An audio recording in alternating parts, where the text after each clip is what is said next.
That's why I'm jumping on a plane next Tuesday, going to the Democratic Republic of the Congo to see what we can do or get an assessment of some of the foolishness that's going on in the Congo, the richest nation on the face of the earth that has more wealth than all of Europe and the United States combined, just in the Congo, that is being plundered by the Western white man, and we've got to stop it. Isn't that where they get the mineral Coltrane, the piece they use in computers? Absolutely, all of that.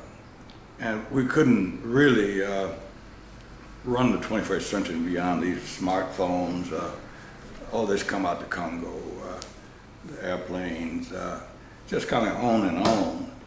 And the mineral. The minerals, yeah. And not to think about the precious minerals like the gold and the diamonds and the copper, and the best copper on the planet. So, and other metals that I can't even name there. And see, here's the thing that I'm very clear on. If we can send somebody, a rover, up to Mars and find running water, then we can put some resources and we'll be able to monetize the assets in a place like Africa. You know, we know how much oil is, we could estimate how much oil is there, and then you should be able to take that to the bank, estimate it to the bank. It's an asset. But what the West have said, well, you black people don't have the expertise to get it out of the ground, so it belonged to us, because we don't want to know how to pull it up. And as I understand it, it's sometimes up to 95% that goes to the Western countries. And that's unreasonable. And that's why, you know, people like myself is going to be going in, making an assessment, and then people like yourself and my cousin, Brother Butler, have to follow up on this, because it's a protracted struggle. It's not one done by overnight. It's not going to be done overnight, but I think we're going to demand some relief in the interim period. It's almost like you're saying that it is the richest continent, but it has the poorest people. Oh, absolutely. No and that doesn't make sense.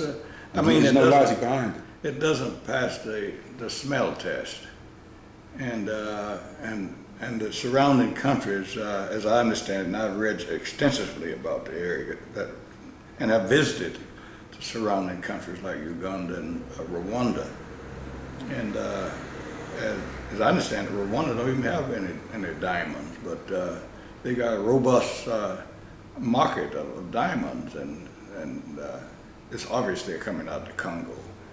And but then the president of Rwanda, who's a strange bird. I was in Rwanda, I guess 2 years ago, and he happened to have been in the United States at the time, and he was over here, I guess, butting around with people like Rick Warren, who's one of his advisors. And then I think he wrote A Purpose-Driven Life. Yeah. Yeah, and you know, one of his sons committed suicide not long after the book came out. So evidently, that purpose-driven life had driven one of his own sons to kill himself. But this is kind of foolishness. All this is going on in Africa. And you got people like Warren and people like Tony Blair that's got his hand in the pot. And I wouldn't be surprised if we look deep enough. Even somebody like our first black president, Bill Clinton, he's got his hands in a whole lot of stuff. I don't know whether it's involved in Africa or not. The Gates and all of them are involved. And the Africans, as you probably know, in the continent, in the Congo, we've had over 6 million people killed. Nobody gives a damn about them. But if you can keep, you know, the natives fighting, then you don't have time to concentrate on who your enemies really are. It's robbing you blind. And I've been trying to make sense out of the Congo, the war. It's really young boys for the most part, and this is a war on women of all things. They're cutting the vaginas out and so forth.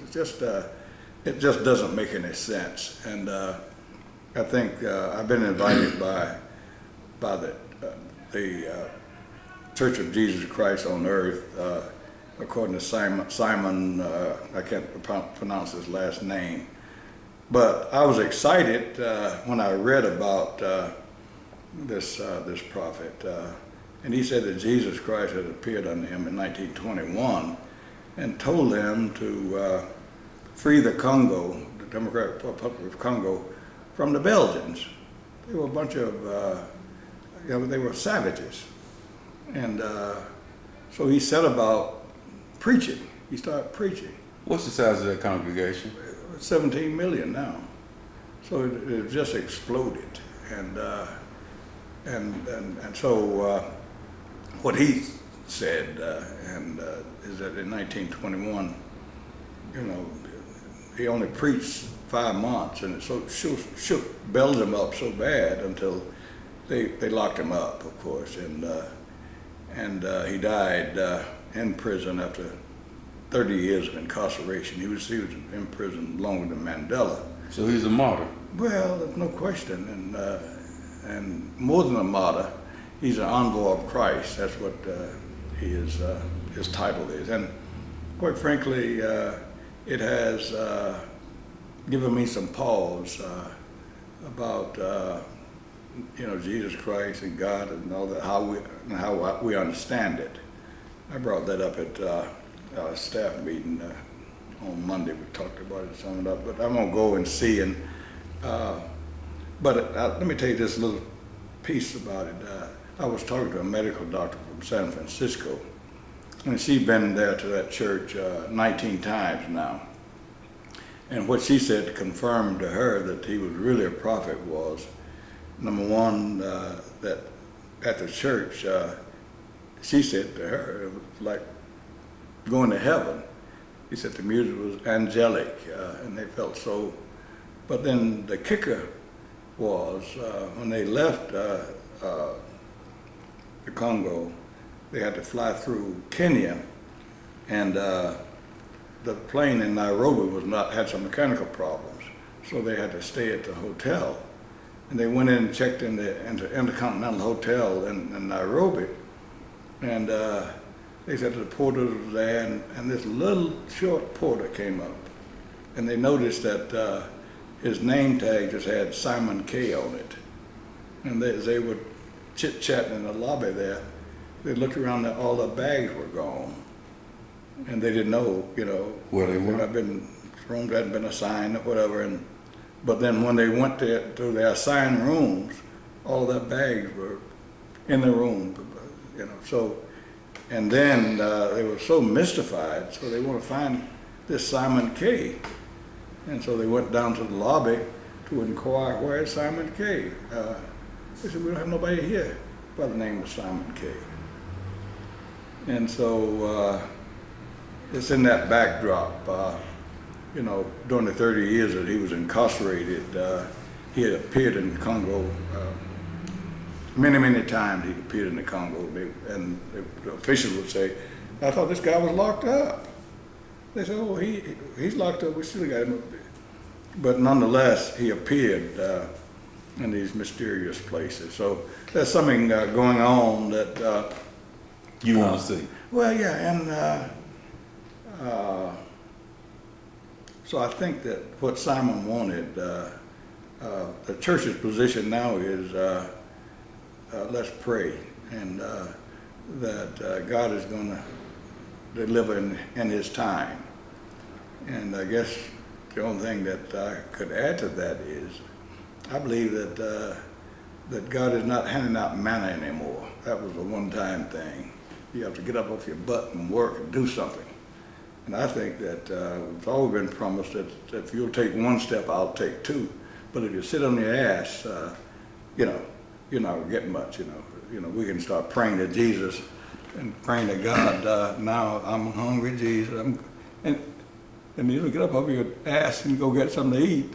You're gonna starve. Faith without works is dead. Well, yeah, absolutely. But anyway, it's in that kind of backdrop that I'm heading to the DRC, and then I'm going on to to Ghana. From the Congo? From the Congo. I've been invited to speak at a conference in Nairobi, in Ghana, Accra. And we're dealing with food for all. And we know that in the 21st century that anybody would be hungry. It's a damnable sin because there's plenty of food for everybody. And so we got experts from throughout the country, throughout the world rather, that is gathering in Accra to discuss the food situation. And I happened to got invited because my good friend Bill Bolin, who is just retiring from the Atlanta Community Food Bank, and he's done some amazing things with that food bank. Atlanta Food Bank. Atlanta Food Bank. And so since he wasn't able to go, he suggested that they invite me, which they did. And of course I was anxious to, more than willing to stand in. And then we're going on to Nairobi, Kenya. I've been to Kenya at least 3 times already. I remember this may be the 4th or 5th time I was in Kenya. And they have named me like the patron of the slums, because that's where and we have the largest slum in the world in Nairobi. And the city of Nairobi, when you fly into the skylines, it could be you'd be flying into Atlanta, any other, American city, contrary to what's put out in our media. But right next to the downtown Nairobi is this horrible slum of over 1 million people. And our fear is that it catches on fire, there's going to be a great loss of life. And somehow, my first time there, I made acquaintances with people that come out of like situation. I came off of a plantation, you see it back there. Mm-hmm. And so I have my heart is with the poor people. I don't give a rip about people that's doing well. But, so I'm going to try to eventually live up to that grandiose title they gave me as being the patron. And we've done some things to make sure that the land they're squatting on, quite frankly, they're getting title to that land. And what I had suggested, quite frankly, is that the Queen of England, of course, owned tremendous large tracts of land there in Kenya. Mm-hmm. And matter of fact, what's his name? The one just got married a year ago. Okay, I know who you're talking about. Yeah, well, they were laying Diana's son. Yeah, they're laying up over on the land in Kenya for their vacation. What I suggested, and I had a news conference to this effect in Kenya, saying that the government of Kenya should take the land that's owned by the Queen and then build some houses in Koswasia, which is that large slum. Mm-hmm. And I keep saying it, then I hope at some point somebody will get it. Yeah, and while I'm there, let me say this. I've already tried to pick a fight before I get to Nairobi. And well, I'm sick and tired of companies like Del Monte, which is headquartered in San Francisco, taking billions of dollars in pineapple out of Kenya, mm-hmm. and paying the Kenyan workers like next to nothing. But I'm going in at an opportune time because their contract, the 99-year contract. 99 years. 99 years. It's running out. I'm getting at an opportune time. I'm saying I'm going to be demonstrating. Say, get the hell out of Kenya. And the governor happened to be of the same mind, and he's making a recommendation that the central government not renew The contract. Del Monte's contract. Well, what's going on with Monsanto and the Caterpillar? Well, Monsanto, have these modified seeds, and Right. And we don't know what it's doing to the human body. They are a group that they're gangsters, quite frankly. And now, the company I've been dealing with, I think you might be talking about, is not Caterpillar. but, my goodness. The one you wanted one about the containers. Yeah, oh my goodness. Cargill. Cargill, thank you. When you get 78, you have a right to have a senior moment. All right. But Cargill, who is a pirate, you know, they're stealing all the cocoa out of Kenya, and it's alleged that they're buying kids for as little as $30 from Cote d'Ivoire, and they bring them and put them on the Cargill plantation and working for nothing. So that kind of ungodly foolishness has to come to an end. And I'm gonna go back to Cargill. You know, I don't take no for an answer, and I think I'm gonna bring in people with some authority from Kenya with me. I mean, from Ghana with me on this trip. Now, back to home. Peachtree and Pine, the eminent domain the mayor is talking about. They had the TB scare. Where are we at with that? Well, the issue, and I want to keep it clear to people, the issue of Peachtree Pine is the location, and that we Make have, it simple. Yeah, that we have between 700 and 1,000 black men in that shelter every night. And when we were over on Georgia Avenue, nobody gave a damn about the, you know, matter of fact, we were the best thing in town. Out of sight, out of mind. Yeah, well, yeah, you know, the tourists don't go over there, but they're right on Peachtree Street. So ever since we've been there, which is about 15 years now, there's been this ongoing battle with the city of Atlanta, with Central Atlanta Progress, with the Chamber of Commerce. They said that, you know, it was just unseemingly that all this riffraff would be on Peachtree Street. And then, How did they get there? Did the city have something to do with them getting there with the Olympics? well, no, what actually happened, we've been talking about sanitizing Peachtree Street for many years, and when you talk about sanitizing, that means get all the black bums off the street. And this white woman, great lady, said she is sick and tired of talking about how this sanitizing Peachtree Street. So she bought us the building, the Peachtree and Pine building, and gave it to us and said, bring the people over here. It's a huge building, as you know, and we got 4 stories. Right. And we've not been able to use but 2 of them because of the oppressive city ordinances. We got room to house everybody that's home, women and children, but they won't allow us to do it. Can't get the permits. They won't give us permit. And so with the Mayor Reed saying he's going to use eminent domain to close us down, I've reminded him he is not the emperor. He's simply the mayor. And he only won in his first time around by 703 votes. So you don't have a mandate. But when you go back and say, well, the second time I won by 80%, well, nobody ran against him. And so I just think that he overspoke himself. And I would predict that we're going to be there long after he's gone from the mayor's office. What have we not talked about today? What are we missing? Well, What would you like to say, Mr. Beasley? well, I know. I'm sorry. What would you like your legacy to be? well, What is Joe Beasley's legacy? well, you know, I don't really, you know, think about that. Well, let's think about it for too a much. minute. I want to know. Inquiring minds want to know, what is Mr. Beasley's legacy? Well, let me suggest this. I think that for whatever reason, we're living in the age of information and rapid transportation. We could leave Atlanta at breakfast, and we could be in Dakar, Senegal for dinner.